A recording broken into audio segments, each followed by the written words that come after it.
As funny as it sounds, the most common way you're going to use some of these techniques, particularly the clustering techniques, is around taking unsupervised data, turning it into supervised data, and then creating a model, a supervised model from that.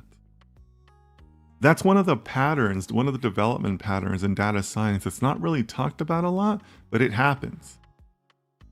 So you might be given a lot of unsupervised data, and then you'll be asked to do some clustering on that data.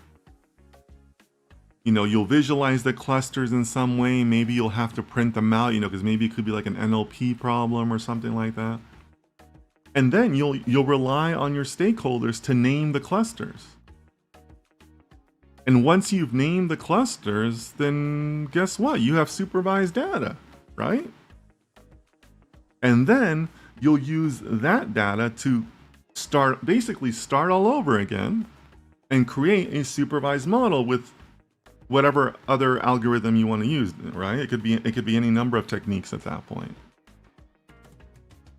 So that's a very common way to use unsupervised learning that people don't really talk about, but in the real world, it 100% happens. You kind of use it as a bootstrap, right? To get into a supervised model. Like a very common instance would be that you would have some very deep data, like hundreds of millions of records, right? That's unlabeled, which is obviously, awful to work with. But you would take a subset, you would take a sample, do unsupervised learning on it, create your clusters, name those clusters, and like magic, your clusters now become your supervised data, your supervised labels, right? Your supervised labels, and now you have the supervised data set, which is a representative sample of your bigger, deep, big data collection, and then you use that to bootstrap yourself into a supervised model.